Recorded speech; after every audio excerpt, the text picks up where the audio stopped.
Seperti tayangan tadi, cukup mengerikan bukan permasalahan pencurian data yang sekarang sedang marak terjadi di tengah masyarakat Indonesia. Namun, tidak perlu khawatir karena melalui video ini saya akan memaparkan bagaimana langkah hukum yang dapat diambil apabila terjadi pencurian data pribadi. Sebelum kepada dasar serta langkah hukum, saya akan memaparkan mengenai apa itu data pribadi. Data pribadi sendiri diatur dalam Peraturan Perundang-undangan Undang-Undang Nomor 27 Tahun 2022 tentang Perlindungan Data Pribadi. Perlindungan data pribadi sendiri merupakan salah satu hak asasi manusia yang merupakan bagian dari perlindungan diri pribadi. Maka perlu diberikan landasan hukum untuk memberikan keamanan atas data pribadi sekaligus untuk menjamin hak-hak warga negara.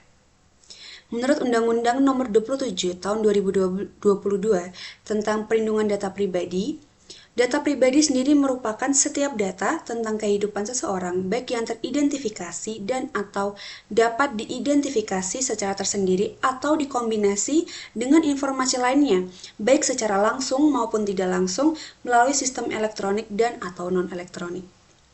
Data pribadi sendiri terjadi menjadi dua jenis, yaitu data pribadi yang bersifat spesifik dan data pribadi yang bersifat umum. Data pribadi yang bersifat spesifik seperti data dan informasi kesehatan, data di biometrik, data genetika, catatan kejahatan, data anak, data keuangan pribadi, dan data lainnya yang menurut Peraturan Undang-Undang Dasar. Kemudian data yang bersifat umum meliputi nama lengkap, jenis kelamin, kewarganegaraan, agama, status perkawinan, dan atau data pribadi yang dikombinasikan untuk mengidentifikasi seseorang. Data pribadi memiliki fungsi serta peran penting dalam kehidupan setiap individu di mana di dalamnya memuat berbagai informasi penting mengenai data serta identifikasi diri.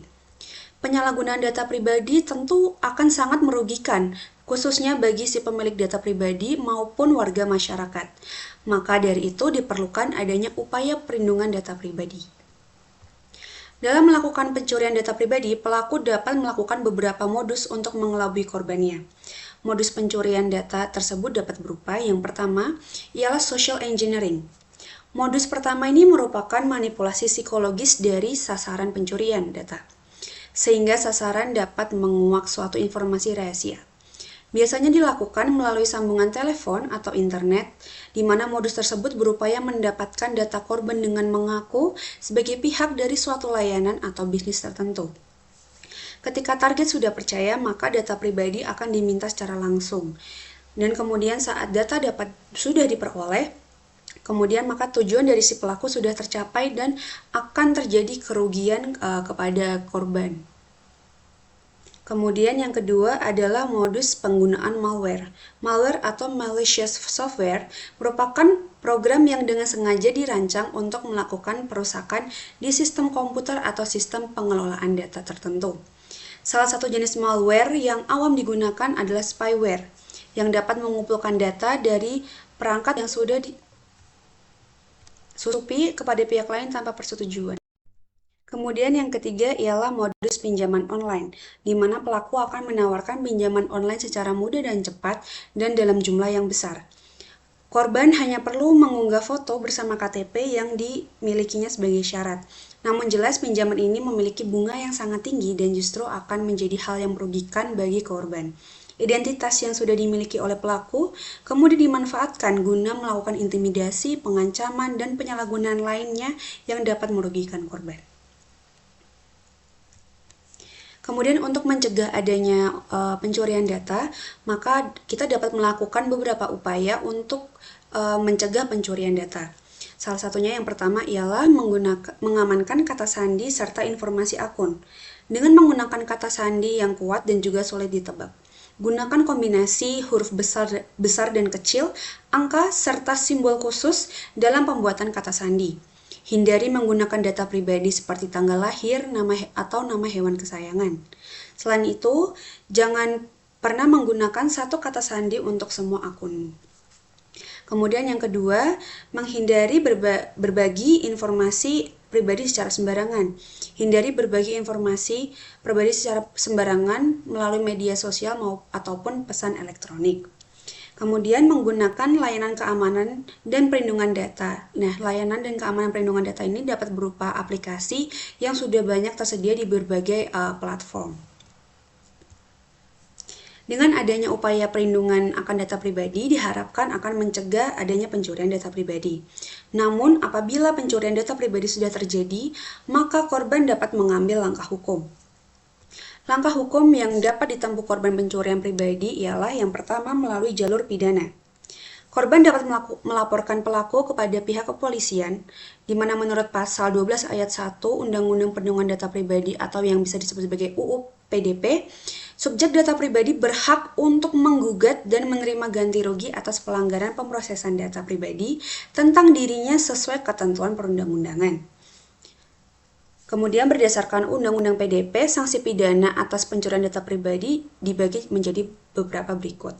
Yang pertama, setiap orang yang dengan sengaja dan melawan hukum memperoleh atau mengumpulkan data pribadi yang bukan miliknya dengan maksud untuk menguntungkan diri sendiri atau orang lain yang dapat mengakibatkan kerugian subjek data pribadi, dapat dipidana penjara paling lama 5 tahun dan atau pidana denda paling banyak 5 miliar rupiah. Kemudian, setiap orang yang dengan sengaja dan melawan hukum mengungkapkan data pribadi yang bukan miliknya dapat dipidana penjara paling lama 4 tahun dan atau pidana denda paling banyak 4 miliar rupiah. Kemudian, setiap orang yang dengan sengaja dan melawan hukum menggunakan data pribadi yang bukan miliknya dapat dipidana penjara paling lama 5 tahun dan atau pidana denda paling banyak 5 miliar rupiah. Kemudian yang terakhir, setiap orang yang dengan sengaja membuat data pribadi palsu atau memalsukan data pribadi dengan maksud untuk menguntungkan diri sendiri atau orang lain yang dapat mengakibatkan kerugian bagi orang lain dapat dipidana paling lama 6 tahun penjara dan atau pidana denda paling banyak 6 miliar rupiah.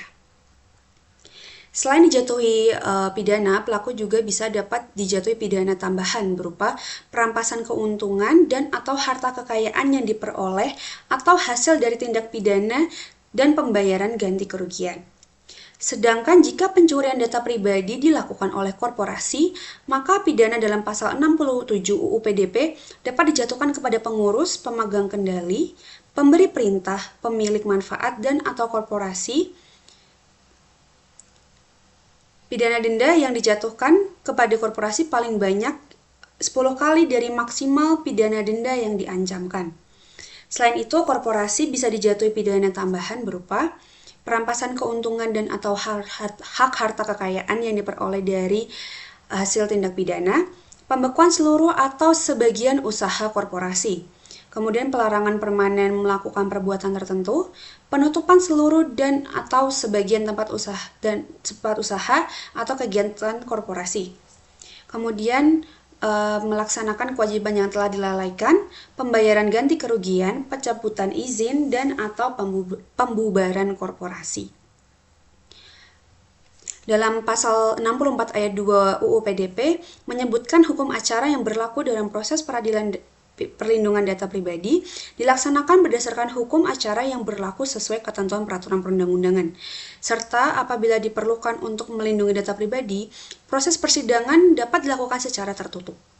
Adapun alat bukti sah yang diakui serta tertuang dalam UU PDP ini meliputi yang pertama alat bukti sebagaimana dimaksud dalam hukum acara dan alat bukti lain berupa informasi elektronik dan atau dokumen elektronik sesuai ketentuan peraturan perundang-undangan.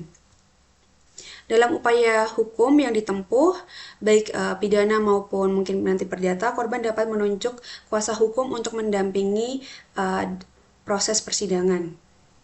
Kemudian korban juga dapat mempersiapkan dan mengumpulkan bukti-bukti yang ada serta merujuk sebagai bukti telah terjadinya pencurian data seperti dokumen-dokumen serta bukti elektronik. Kemudian upaya hukum yang dapat dilakukan melalui jalur perdata selain melaporkan pelaku ke pihak kepolisian menurut pasal 12 ayat 1 UU PDP, subjek data pribadi juga berhak untuk menggugat dan menerima ganti rugi atas pelanggaran pemrosesan data pribadi tentang dirinya sesuai ketentuan peraturan perundang-undangan. Selain itu, berdasarkan pasal 26 ayat 1 dan 2 UU nomor 19 tahun 2016, korban bisa dapat mengajukan gugatan perdata di mana ketentuan terkait menegaskan kecuali ditentukan lain oleh peraturan perundang-undangan, penggunaan setiap informasi melalui media elektronik yang menyangkut data pribadi seseorang haruslah dilakukan atas persetujuan orang yang bersangkutan. Kemudian, setiap orang yang dilanggar haknya sebagaimana dimaksud pada ayat 1 dapat melakukan gugatan atas kerugian yang ditimbulkan berdasarkan undang-undang ini. Gugatan ganti rugi terhadap pihak yang menyalahgunakan data pribadi adalah berupa gugatan perbuatan melawan hukum berdasarkan pasal 136.5 KUH Perdata. Pencurian data pribadi merupakan salah satu cybercrime yang marak terjadi. Namun tidak perlu khawatir karena hal ini dapat dicegah dengan melakukan upaya perlindungan data pribadi. Serta negara telah memberikan perlindungan secara hukum melalui sanksi dan juga pengaturan akan upaya perlindungan data pribadi.